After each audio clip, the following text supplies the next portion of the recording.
Last month, my mother called me from the hospital waiting room, crying so hard I could barely understand her. In 32 years, I had never once heard my mother cry. She always said crying was a waste of time. 3 years ago, I called her from a different waiting room, crying so hard I couldn't get the words out. And she told me she'd call me back. She never did. My name doesn't matter as much as what happened to me. What matters is this.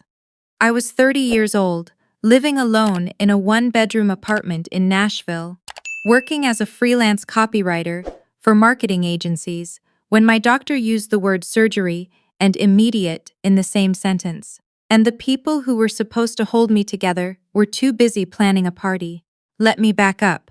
I grew up in a house where achievement was the only currency that mattered. My mother ran a tight ship. Church on Sundays, dinner at 6, college brochures on the kitchen table. My father worked in logistics and believed that efficiency solved every problem, including emotional ones. They were not unkind people, they just weren't warm. There's a difference, I think. Cold can still love you. It just doesn't know how to show it in the ways you actually need. I have a younger brother. He's 28, still lives 15 minutes from our parents' house, works at my father's company, and can do no wrong. I say this without bitterness, mostly. It's just the landscape I grew up in. He was the one who stayed. I was the one who left. In our family, leaving was something you eventually had to answer for, and staying was something you were rewarded for constantly. When I moved to Nashville at 24, my mother cried at the airport. Not because she'd miss me, because she thought I was making a mistake. "You don't know anyone there," she said. "You don't have a job yet. What are you going to do if something happens?" I told her I'd figure it out. She looked at me the way she always did when she thought I was being reckless. 6 years later, something happened. It started with pain I kept dismissing as stress. Tightness in my abdomen that I blamed on bad posture, too much coffee, the general toll of freelancing from a kitchen table. I was in the middle of a big contract, a health and wellness brand that needed 6 months of content, and I was not in the habit of stopping when there was work to do. I'd inherited that much from my parents, at least. The morning I finally went to the doctor, I told myself it was probably nothing.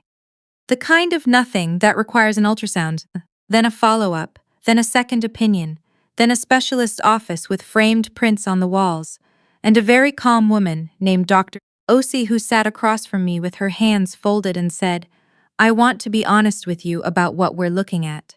Ovarian cyst, large, complex, suspicious." She used the word suspicious the way doctors do, carefully, clinically, but I knew what it meant.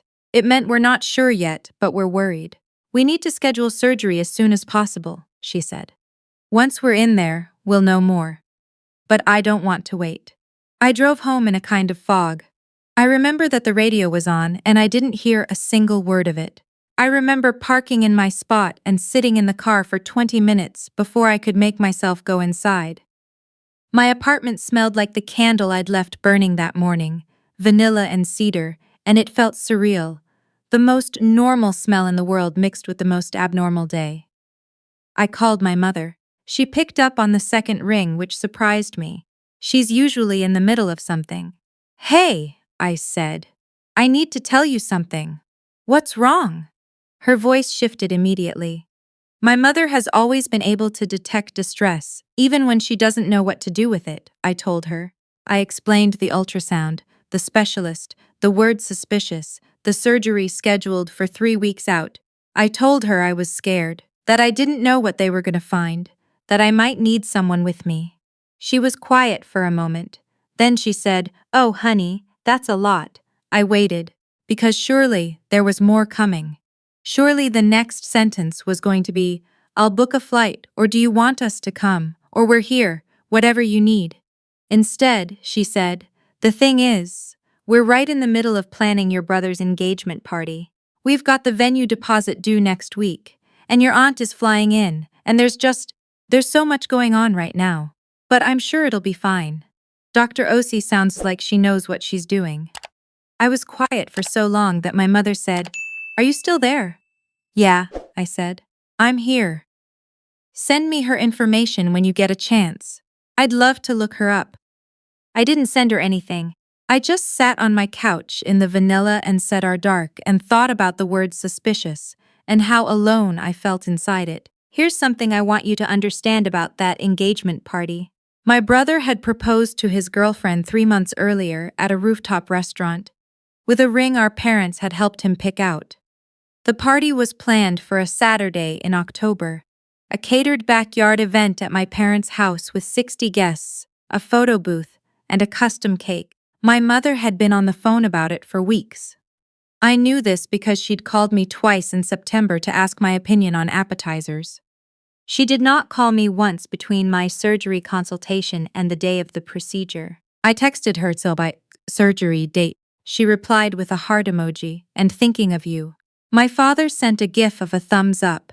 I am not joking. My brother texted, hang in there, let us know how it goes. He did not ask how I was doing beforehand. He did not ask if I needed anything. He just wanted the update like I was a package being tracked. The surgery was on a Thursday morning.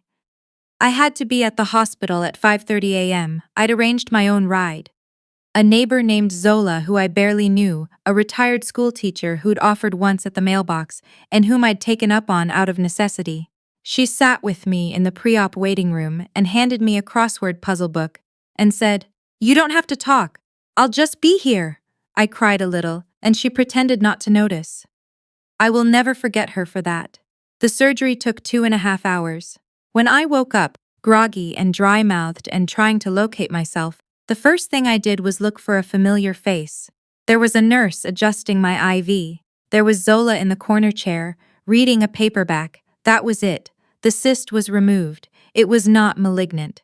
I was so relieved. I started laughing, which made my incision hurt, which made me cry, which made Zola put down her book and say, "Good news, I assume?" And I nodded, and we sat there together in this strange, warm quiet that I hadn't earned with her, but that she gave me anyway. I called my mother from the recovery room. She answered on the 4th ring. "It went fine," I said, "not cancer. They got it all." "Oh, thank God." She sounded genuinely relieved. "I've been thinking about you all morning." I didn't say what I wanted to say, which was, "Then why aren't you here?" Instead I said, "The party's this weekend. Tell everyone I said hi." She paused. "Are you sure you're okay?" "I'm fine, Mom.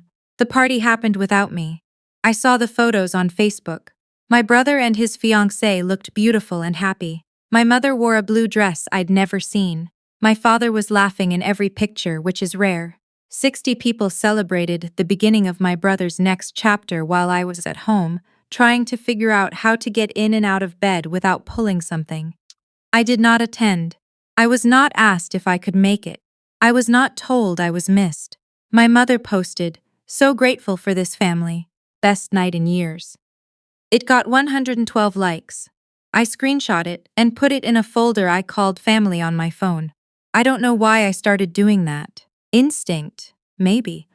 Or the quiet knowledge that someday I was going to need evidence that I hadn't made any of this up. Recovery was harder than I expected. Even with a benign outcome, the surgery left me depleted in ways I hadn't anticipated. I couldn't drive for 2 weeks. I could barely cook. The pain was manageable but constant, a low hum that made everything take longer and cost more energy. My freelance contract was still running, and I kept working because I had to. But some days I could only sit at my laptop for 3 hours before I had to lie down. I texted my mother once, "Having a rough few days. Harder than I expected." She replied 6 hours later, "Rest up. Your brother and his fiancée are looking at venues this week. The lakeside one might be perfect." I put that in the folder too. I met someone who helped me survive those weeks. She worked at the pharmacy 2 blocks from my apartment, a woman named Wavery. And no, I'm not spelling that wrong. That's actually her name. She'll tell you herself it's a family thing.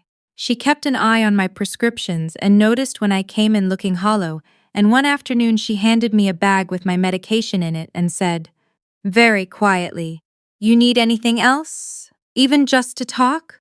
And I stood there in the fluorescent light of a CVS and nearly fell apart. Wavery became one of my closest friends. She'd text to check on me. She brought food twice. She never once made me feel like I was asking for too much. When I told her about my family, she didn't say anything for a moment. And then she said, "Some people only show up for the celebrations." And I thought about that for a long time. My brother's wedding was set for the following June. A full destination event, 3 days in Savannah, Georgia. Rehearsal, dinner, wedding, brunch. My parents were covering most of it. I heard the number at some point through the grapevine, close to $70,000. My father was proud of it. I think he genuinely believed that spending that kind of money on a celebration meant you were doing fatherhood right.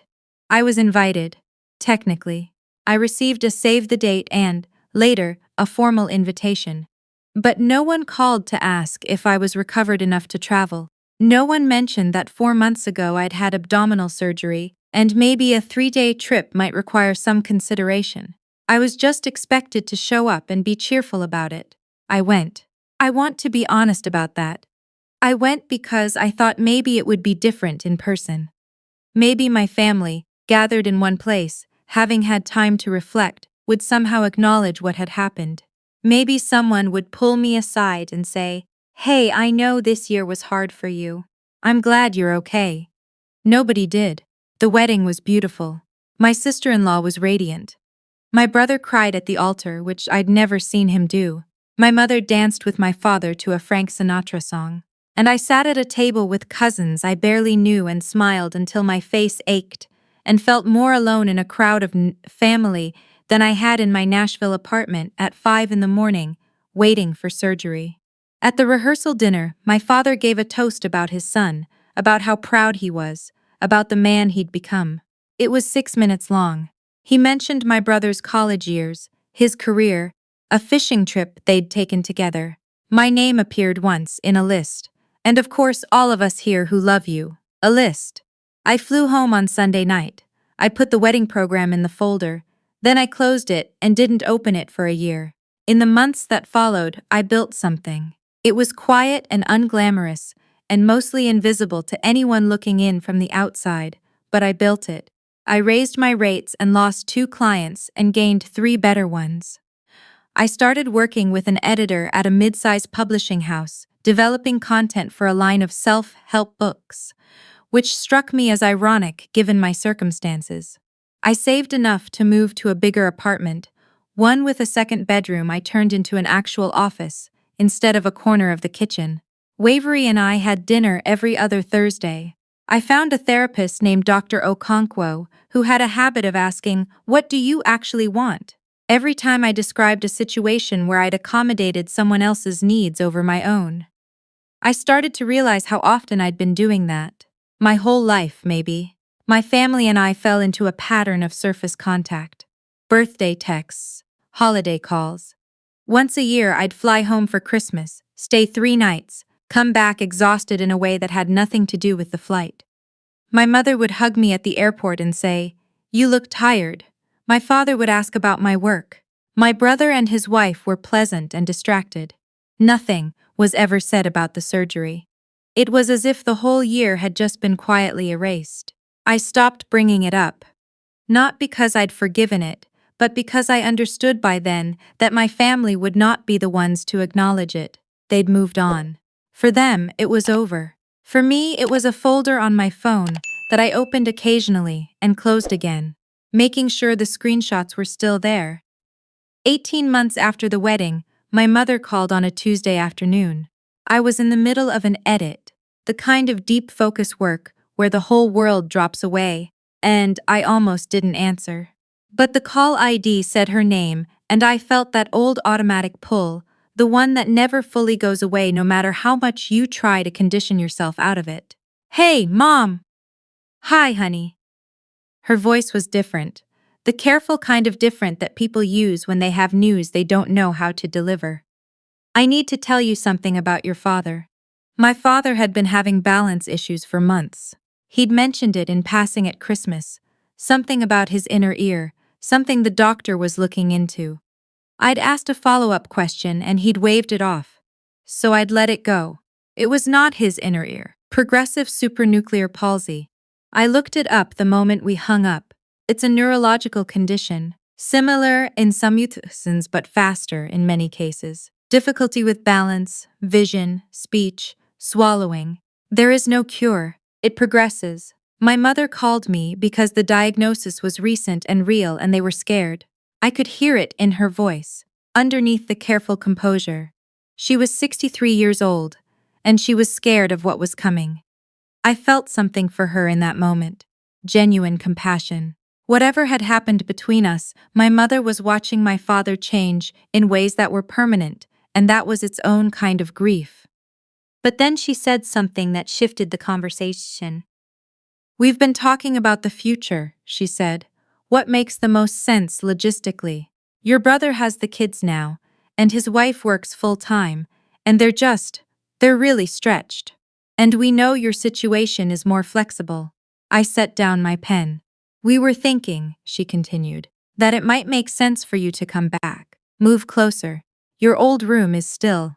"Mom, just hear me out. You work remotely. You're not tied down the way your brother is, and your father is going to need more support as time goes on. Family does this for each other." Family does this for each other. I was quiet for a long moment. In the background of my apartment, I could hear the hum of the refrigerator. I looked at my open laptop, at the document I'd been editing, at the window that overlooked the courtyard where I'd learned to take my coffee in the mornings as a way of separating work from life. "Can I call you back?" I said. "Of course. Just don't wait too long, I'll call you back." I texted Wavery, "Call me tonight when you're off." Something happened. She called at 7. I told her everything. When I finished, she was quiet for a second, and then she said, "Are they asking, or are they telling?" I thought about it. "Telling," I said. "Disguised as asking." "Yeah," she said. I figured. I spent 2 days sitting with it.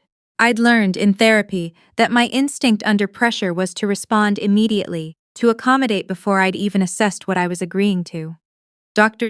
Okonkwo called it reflexive compliance, and I'd spent a year and a half learning to pause before I performed it. So I paused. I thought about what my mother had said. Flexible. Not tied down. The things she thought were compliments were the reasons she'd decided I was available for sacrifice. My life was not small because I was single and worked from home. It was a life I had built, deliberately, from very little, during a year when my family had not once shown up. I called her back on the 3rd day. "I want to come see you," I told her. "And Dad. I want to talk about this in person." I booked a flight for the following Saturday. On Thursday, I opened my phone and went to the folder. I scrolled through everything. The text where I'd told my mother about the surgery, and she'd asked about appetizers. The heart emoji. The thumbs up from my father. The Facebook post from the engagement party. The 6 months of nearly silent contact during my recovery. Zola's name, saved in my contacts with a note, sat with me in the hospital. I made sure the folder was intact. Then I closed it and packed my bag. My parents' house looked smaller than I remembered. It always does when I come back, this optical illusion of adulthood, where the rooms that felt enormous in childhood reveal themselves to be ordinary-sized. My mother answered the door before I could ring the bell, which meant she'd been watching for me, which meant she was nervous. My father was in the living room, in a chair I'd never seen before. Something lower and sturdier than his usual preference. The change in him was visible but subtle. A slight hesitation in his movements, a careful deliberateness in the way he turned his head. He looked at me and said, "There she is," the way he always had, and I felt the familiar ache of complicated love. My brother arrived 20 minutes later without his wife, which I noted. "The kids had a thing," he said. I smiled and didn't comment. My mother made coffee. We sat at the kitchen table where I'd eaten 1,000 childhood dinners, and for a while we talked about my father's diagnosis, about the doctors they'd seen, about what the coming months would look like. I listened, I asked questions. I was present. Then my mother said, "So, we're hoping you'll consider what we talked about." My brother nodded. "It just makes sense, Cam, logistically." Cam. He'd called me that since we were kids. It used to feel affectionate. Right then, it felt like the easy shorthand of someone who hadn't thought about me in months. Before I answer, I said, I want to ask you something. My mother tilted her head. My father watched me with his careful new stillness. When I had surgery 3 years ago, I said, did any of you come? Silence. I'm not asking rhetorically. I want to know if you remember. My brother shifted in his chair. We were in the middle of the engagement stuff. It was a hard time. For you, I said. It was a hard time for you. Cam. Did you know, I said, keeping my voice level, that I couldn't drive for 2 weeks? That I worked through recovery because I couldn't afford not to? That a woman who lived in my building, someone I barely knew, drove me to the hospital at 5:30 in the morning and sat there while I was in surgery. Because there was no one else? My mother's expression changed. Something moved across her face that I hadn't seen before. I texted you my surgery date, I said to her. You sent me a heart. I didn't. She stopped. I didn't know it was that serious. I told you the word the doctor used was suspicious. I told you I was scared. I told you I might need someone. I looked at her steadily. You told me you were busy with the engagement party. We didn't. My brother shook his head. We didn't realize. There's something I want to show you. I took out my phone. I opened the folder. I set it on the kitchen table and turned it toward them. That's the text where I told Mom about the surgery consultation. That's her response. You can see the timestamp and what she wrote. That's Dad's response. I let them look. That's the Facebook post from the engagement party. That's the week after my surgery. Here's 6 weeks of texts where I barely heard from either of you. My mother reached for the phone slowly. She scrolled. Her hands were very still in the way hands get when a person is trying not to show that they're shaking. I kept this, I said, not because I wanted to use it against anyone. I kept it because I needed to know I hadn't imagined it. Because when you go through something alone, you start to wonder if you're being unreasonable. If you expected too much. If the people who didn't show up had good reasons you just weren't seeing. My father had not said anything. He was watching me with an expression I couldn't fully read. Dad, I said gently, did you know I'd never seen you send a gift before that day? The thumbs up. That was new. Something crossed his face. I don't bring this up to hurt you, I said. I bring it up because you're sitting here asking me to move my life. My actual life, the one I built while none of you were watching, and treat it as the obvious choice. Because I'm flexible. Because I'm not tied down. I folded my hands on the table. And I need you to understand what you're asking and who you're asking it of. My brother looked at the floor. His jaw was tight. My mother set the phone down. Her eyes were wet. I didn't know, she said again, but different this time, not a defense, an admission. You didn't ask, I said. And I want you to sit with that. Nobody spoke for a moment. The refrigerator hummed. A car passed outside. Then my father said slowly with that new deliberateness in everything he did, we should have come. 4 words. Quiet. No caveat attached. I looked at him. We should have come, he said again. That was wrong. Your brother's engagement, the party. I let your mother manage it, and I didn't ask the questions I should have asked. That's on me. It was the most direct thing my father had ever said to me. In 32 years, I had never heard him admit to a mistake without immediately explaining why it wasn't entirely his fault. I felt something loosen in my chest. Not forgiveness exactly. Something more like the first breath after a long time of shallow breathing. I'm not moving back, I said. That's not something I'm able to do. My life is in Nashville. My work, my friends, the things I've built. I'm not available to be someone's backup plan. My brother looked up. But, I said, I'm willing to help figure out what actually makes sense. Not based on who's most convenient, based on what Dad actually needs, what you can realistically manage, what a paid professional could provide. I'll be part of that conversation. I'll show up for that. My mother wiped her eyes with the edge of her sleeve. What I won't do, I said, is erase what happened. I won't pretend that 3 years ago doesn't exist. And I won't walk into caregiving for a family that wasn't there for me without that being said out loud, in this room at least once. My brother was quiet for a long time. Then I should have called. When you had surgery, I should have at least called. It wasn't everything, but it was something. I flew home on Sunday evening. Wavery picked me up from the airport, which she'd offered to do, and which I'd almost declined out of habit. Old habit, the kind where you tell yourself you don't want to be a burden, which is really just another way of saying you've been trained to believe your needs are inconvenient. "How'd it go?" she asked, pulling out of the terminal. I thought about my father's 4 words, "We should have come," the way they'd landed without theater, without deflection, the way they'd held more weight for being so simple.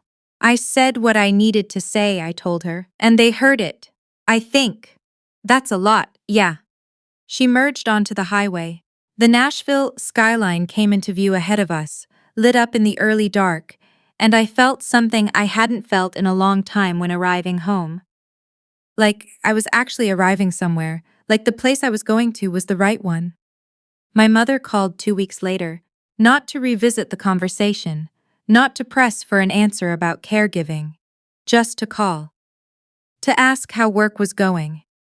To mention that she and my father had started looking into in-home care options and that my brother had agreed to handle coordinating appointments on weekends. That she'd been thinking about what I said. That she'd pulled up the texts on her own phone, the old ones, and read through them.